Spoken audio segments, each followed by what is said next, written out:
জনগণের প্রত্যাশিত বাংলাদেশ গঠন করা হবে বলে জানিয়েছেন প্রধানমন্ত্রী তারেক রহমান। রাষ্ট্রীয় অতিথি ভবন যমুনায় সর্বস্তরের মানুষের সঙ্গে ঈদ শুভেচ্ছা শেষে এমন প্রত্যয় জানান তিনি।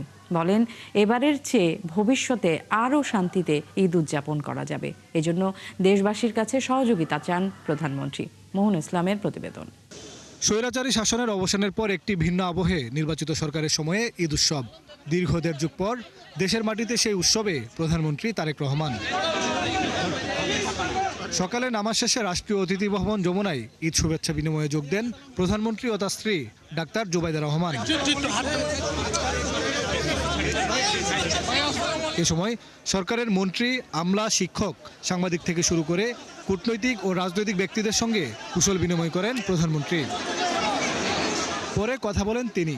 শুরুতে দেশবাসীকে ঈদ শুভেচ্ছা জানান। প্রিয় দেশবাসীকে আমি আবারও আজকের পবিত্র ঈদ উল ফিতরের ঈদ শুভেচ্ছা জানাচ্ছি। ঈদ মোবারক। মহান মুক্তিযুদ্ধ ও জুলাই আন্দোলনের শহীদদের স্মরণ করেন প্রধানমন্ত্রী। জনগণের প্রত্যাশিত বাংলাদেশ গড়ার কথা বলেন তিনি। চান সহযোগিতা। দেশবাসীর কাছে আমি অনুরোধ জানাবো যে আপনাদের সহযোগিতা যদি থাকে, ইনশাল্লাহ আপনাদের এই নির্বাচিত সরকার দেশকে আপনাদের চাওয়া অনুযায়ী দেশ গঠনের কাজে সর্বোচ্চ শক্তি দিয়ে চেষ্টা চালিয়ে যাবে।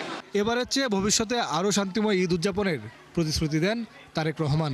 আজ এই ঈদে বাংলাদেশের মানুষ যতটা নির্বিঘ্নে বা যতটা শান্তিতে ঈদ উদযাপন করতে সক্ষম হয়েছে, ইনশাল্লাহ ভবিষ্যতের ঈদগুলোতে যেন আরও বেশি শান্তিপূর্ণভাবে আমরা ঈদ উদযাপন করতে সক্ষম হই, দেশের সকল শ্রেণী পেশার মানুষকে সাথে নিয়ে। দীর্ঘদিন পর দেশের মাটিতে ঈদ পালন করতে পারায় মহান আল্লাহ ও দেশবাসীর প্রতি কৃতজ্ঞতা জানান প্রধানমন্ত্রী তারেক রহমান। প্রায় দেড় যুগ পর দেশের মাটিতে ঈদ পালন করলেন প্রধানমন্ত্রী ও বিএনপি চেয়ারম্যান তারেক রহমান।